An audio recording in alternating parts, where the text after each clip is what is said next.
Welcome to the Marketing for Startups podcast. If you're trying to figure out marketing for your startup, then you're in the right place. In this podcast, we go high level, looking at the intersection of branding, data, and leadership to offer you a marketing playbook to grow and scale. Join me each week for in-depth interviews, tactical advice, and practical trainings. Hi, I'm your host, Victoria Hajar, veteran marketer and startup enthusiast. I promise to bring my experience and curiosity to each episode. Then together, we'll peel back the onion on this ever-changing discipline that is marketing. I'm so happy you're here. Let's dive in. Hello, and welcome to this week's episode of the Marketing for Startups podcast, where we're talking all things ads. So if you are a business that has never run ads before and you're thinking of kind of starting an ads program, a social ads program in order to supercharge your lead generation, then this episode is made specifically for you. So I'm going to go ahead and dive in because there's a couple of really, really important questions that all founders must ask themselves in order to assess if they're actually ready to start running ads. Because the problem is that if you start running ads, but you don't have a couple key pieces of your scalable marketing machine, which is your marketing system in place, you're going to be wasting a lot of money, time, energy, effort, etc. So my intention with today's episode is to make sure that you are absolutely ready to be welcoming those leads and converting them into paying customers. But before we start, I want to share a really cool resource with you. We're going to be talking about some certain stages of the scalable marketing machine. And if you're curious to know what the scalable marketing machine stages are, you can go ahead and download a free resource, which is an audit that you can do for your own business.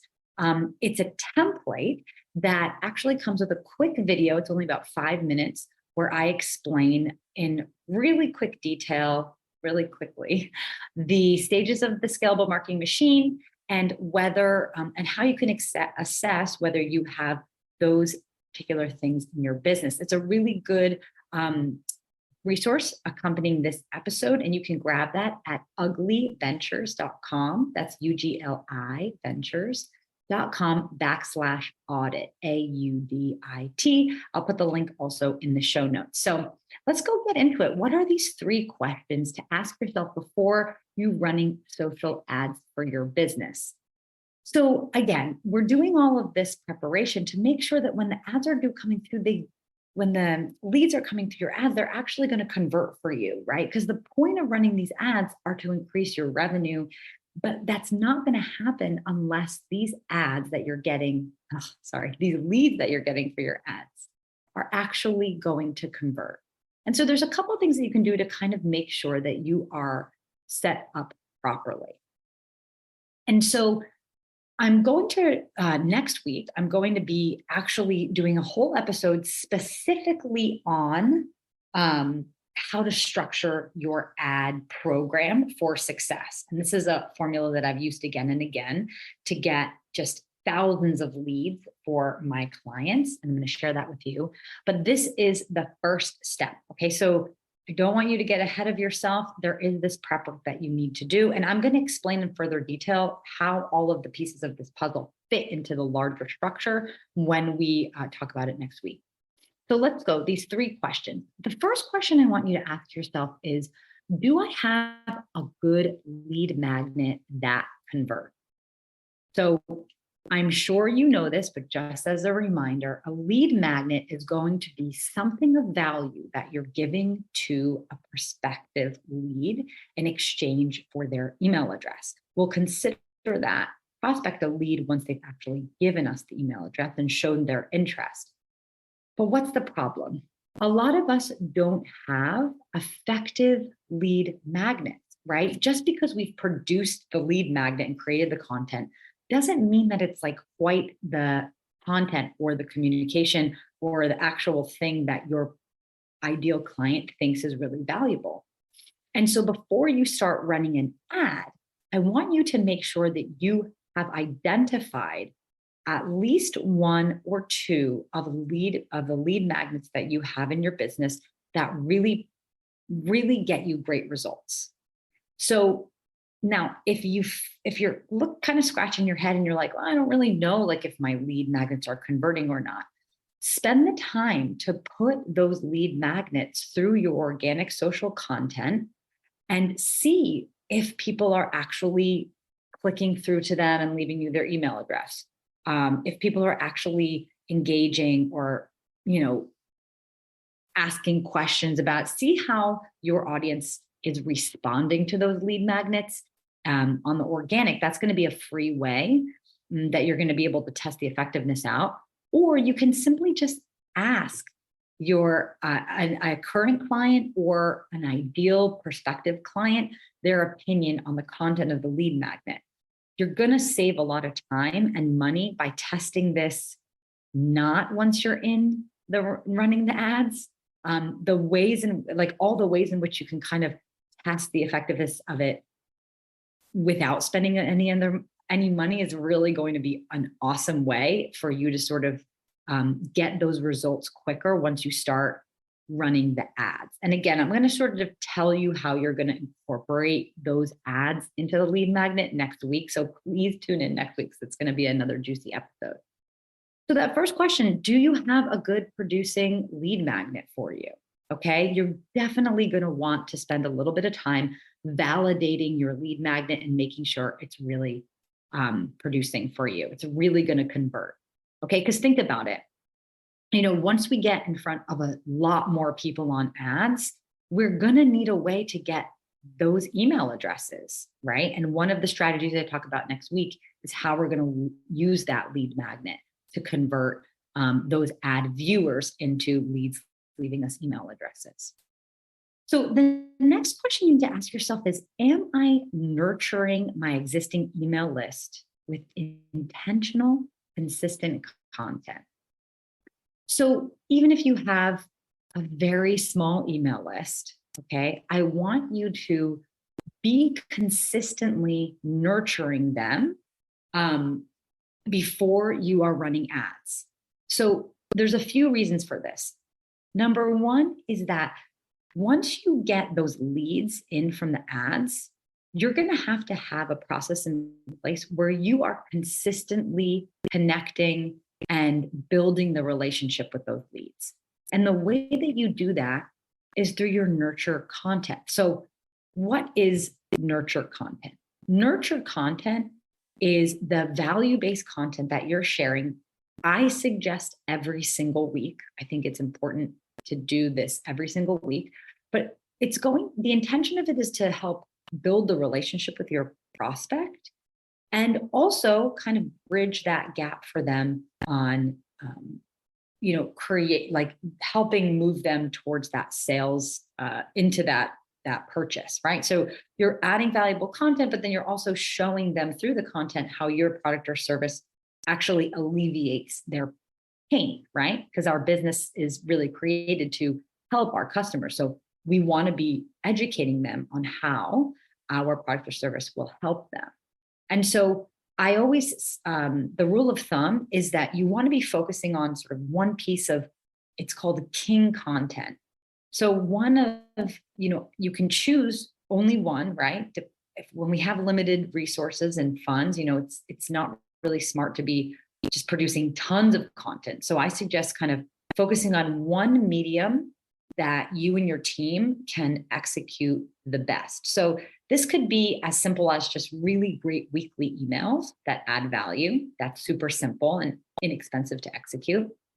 But it could be something a little bit more involved and complex, like producing a podcast or producing a live show on YouTube or on social. But you want your brand to be showing up every single week, and you want to be informing that email list when the new content is created.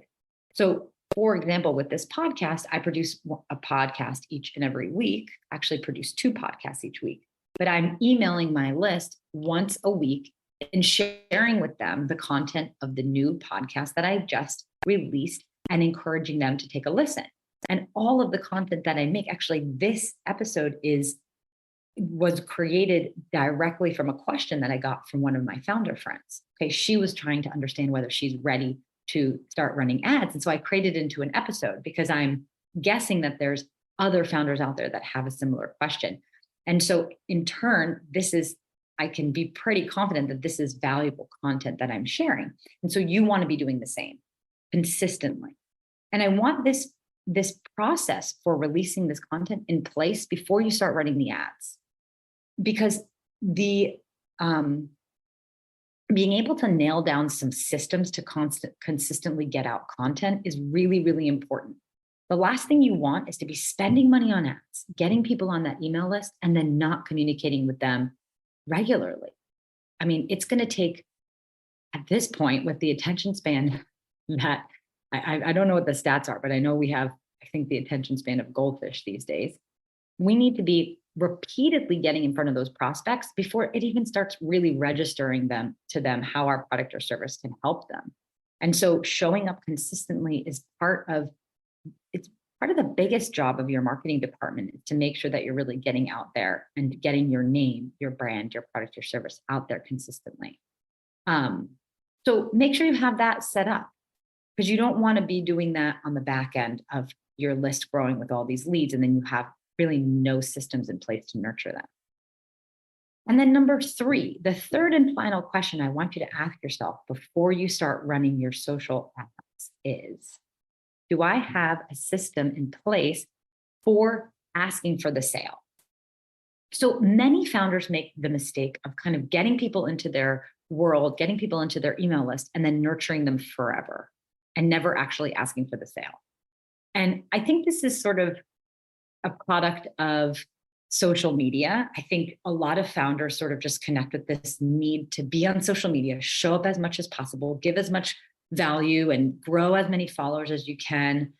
This mentality is a little bit short-sighted, because what really actually moves the needle in this marketing system, your scalable marketing machine, is built in the process, which is having those nurtured leads that are in your email list, exposing them to sales opportunities, to promotion, to your launches.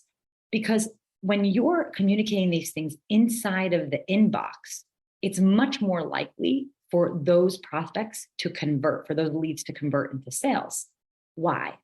Well, if you focus only on social media, right, doing your campaigns or asking for the sale on social media, you're kind of already in an uphill battle, because those social platforms spend a lot of money, a lot of energy and effort keeping you on the platform. They don't want you to leave the platform. They don't want you to click through to a website. It's not beneficial for them. And so while I'm encouraging you in number 3 to have a system in place for asking for the sales, this means crafting a sales campaign at least once a quarter. Now, depending on the kind of business that you have, but I suggest quarterly campaigns that are communicating getting people into an actual sales funnel.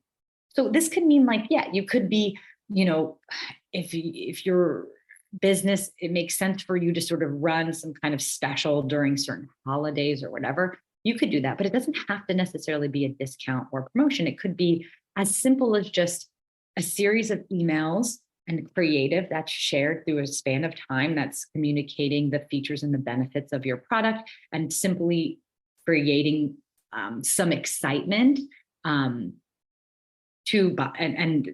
motivation to actually purchase with you.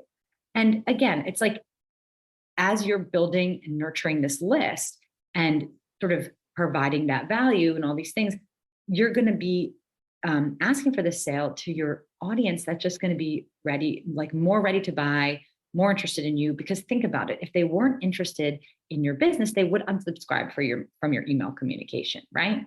So the fact that they're still sticking around on your email communication is a very good sign that they are interested in purchasing with you. So you need to have that sale, that vehicle for asking for the sale. And I want you to have that planned out before you start running these ads.